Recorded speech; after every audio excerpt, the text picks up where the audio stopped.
Most people remember the first time they got a real paycheck. You worked the hours, you did the math, you knew roughly what you were supposed to make, and then you opened that envelope or logged into that portal and the number was completely different. Smaller, sometimes significantly smaller. And if you were like most people, you just accepted it. You figured the taxes were what they were. You maybe asked a coworker what all the deductions meant and got a shrug, and you moved on. But here's what that moment actually was. It was the first time the financial system took money from you without explaining why. And most people never went back to figure it out. So today we're going to fix that. Line by line, every deduction on your paycheck, what it is, why it's there, and whether you actually have any control over it. Hey, welcome to the part they skipped, the stuff they glossed over, the chapter that wasn't in the textbook, the money conversation on finance that you wish your teachers had with you. New here, hit subscribe, new video every week, and every episode comes with a free PDF, the cheat sheet of everything we covered today. Grab it in the description below. Now, before we get into it, I'm not a financial advisor, and this is not financial advice. Everything I share here is for educational purposes only. I'm going to give you a framework for how I think about this topic, but your situation is unique. Take what makes sense, leave what doesn't, and if you're making a major financial decision, always talk to a qualified professional first. All right, let's get into it. Here's what everyone watching this wants. You want to understand where your money is going before it ever hits your bank account. You want to stop feeling like a passive participant in your own finances. And honestly, you want to know if there's anything you can do to keep more of what you earn. The answer to the last one is yes. There are things you can control, but you have to understand the paycheck first. Here's the problem. A paycheck stub is not designed to be understood. It's designed to be compliant. It checks legal boxes, it reports what was withheld and why, in language that assumes you already know what all of it means. And most people don't. They ignore it. They look at the net number, the amount that actually hits the bank, and they move on. The rest is just noise. But that noise is costing some people real money, because some of the deductions are fixed and some of them are choices. And if you didn't know which is which, you can't make better ones. Let's go through the major categories. Federal income tax. This is what the federal government withholds based on your W-4, the form you filled out when you got hired. The amount withheld depends on how you filed that form out. If you claimed fewer allowances, you get more withheld. Bigger refund at the end of the year, but less in your paycheck every week.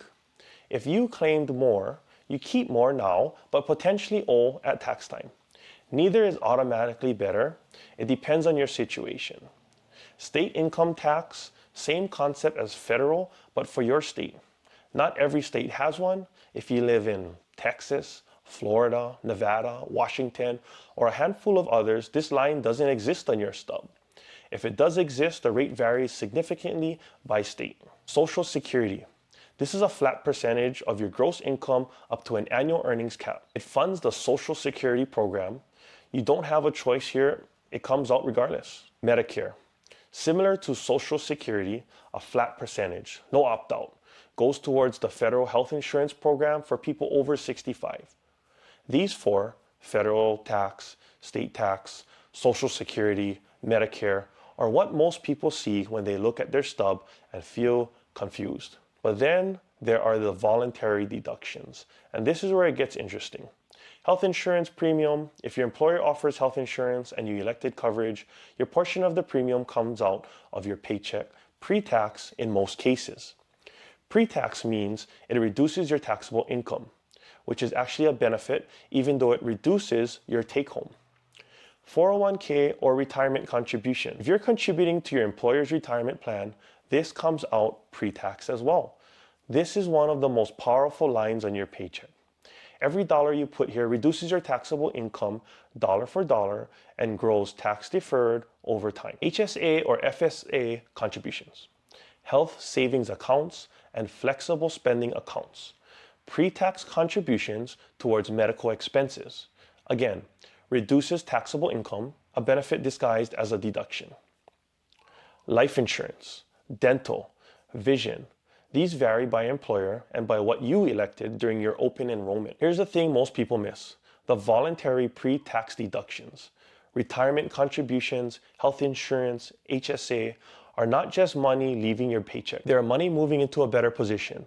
Reducing your taxable income means you pay less in federal and state taxes on every dollar that goes into those buckets. Here's the framework that changes how you read this. Split every line on your paycheck into one of two categories. Fixed, things you cannot change. Social Security, Medicare, these are non-negotiable. Flexible, things you have some control over. Your federal withholding via your W-4. Your 401k contribution percentage. Your health insurance election. Your HSA contribution.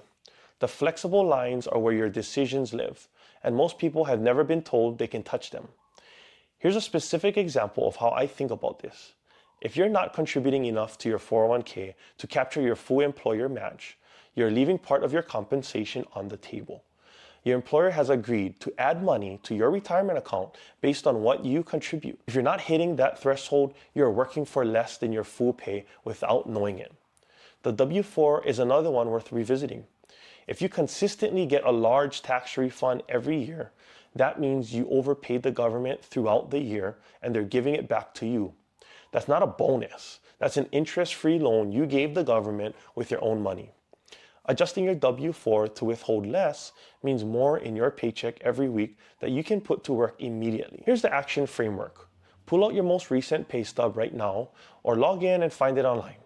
Go through every line and sort it into two columns. Fixed, can't change it. Flexible, I have a choice here. For every flexible line, ask one question. Am I making the best decision with this one right now? Start with the 401k. Are you at least contributing enough to capture the full employer match? If not, that's the first thing to fix. Then look at your W-4 withholding. If you consistently get a large refund, consider adjusting it so more comes to you each paycheck instead of it sitting with the government all year. Then look at your pre-tax benefit elections. Health insurance tier, HSA contributions, FSA if available. These reduce your taxable income. Make sure you're using them intentionally. You have more control over your paycheck than most people realize. The stub just never explained that to you. That's the framework. Apply what makes sense for you and your situation. That's it for today. If this helped, hit like. It helps more people find the channel. Subscribe if you haven't already, and grab the free PDF cheat sheet in the description below. Everything we covered today, ready to save or share. See you next week.